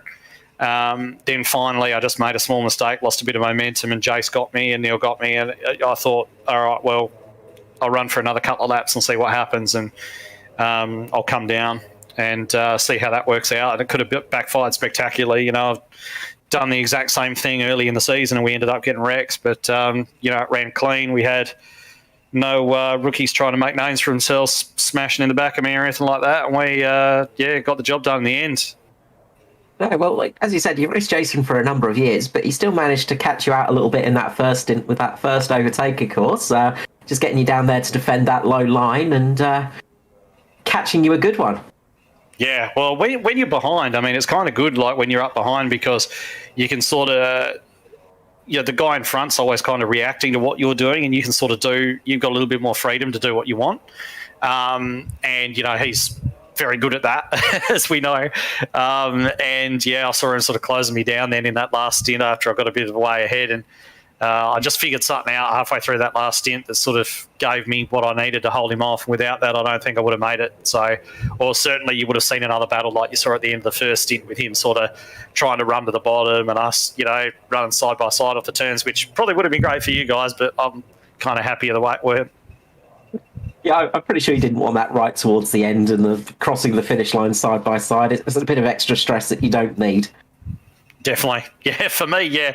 But I was kind of thinking about the race as well, and you guys in the booth and everything, because, like, from your end, I don't know what else was happening in the field, but from your end, you know, it was just a race with one caution in it. But I can tell you, like, running that long under green, running up by the wall, it's yeah, there's some concentration going on, man. I tell you, it's hard. So and just trying to manage the balance of the car and everything. So yeah, look, turned out okay in the end, so don't need to worry about it now. But yeah, there's definitely a few lessons I want to try and take from this race as well. Yeah, don't worry, we had plenty of entertainment going on track, luckily, so we did not need cautions to make this one fun. Obviously, last question for tonight, but this has been a good result, especially as we come to those final two races for the chase. Yeah, definitely. I mean, it's not something I gave a great deal of thought to leading into tonight. Obviously, starting up front was pretty good. I didn't expect to get Jace early. I expected him to sort of settle in at the front. And then after we had a chance to run at the front, I'm kind of like, yeah, I really need that lap-led point. So went for that and yeah, just held on and held on and held on. Led for a lot longer than I expected to. But sort of looking at practice and the way everything was going there, I really was kind of just thinking about how to score little extra points here and there because I wasn't actually expecting to come away with a win. So anyway, did do. It's good news for us, obviously. It's still close. There's a lot of guys still in it, but I'd rather be in my position than anyone else's, I suppose. So yeah. Look, that's it. I mean, the way you were talking yourself down at the beginning of the season, I mean, it's come good at the end. And hopefully that will remain the way for the next 2 races. Before I let you go, though, the usual thing of shout out and love to sponsors and people out there.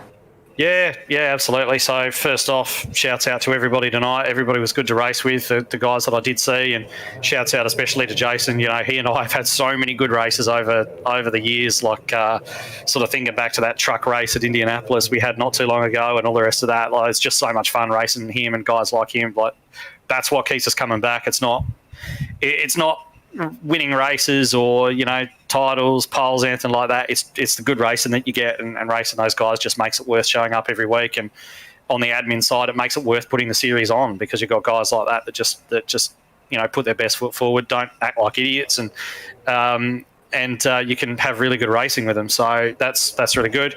Shouts out to the Datari boys. They've been working real hard, and they're always good to have just in your ear when you're racing along. So shouts out to them as well.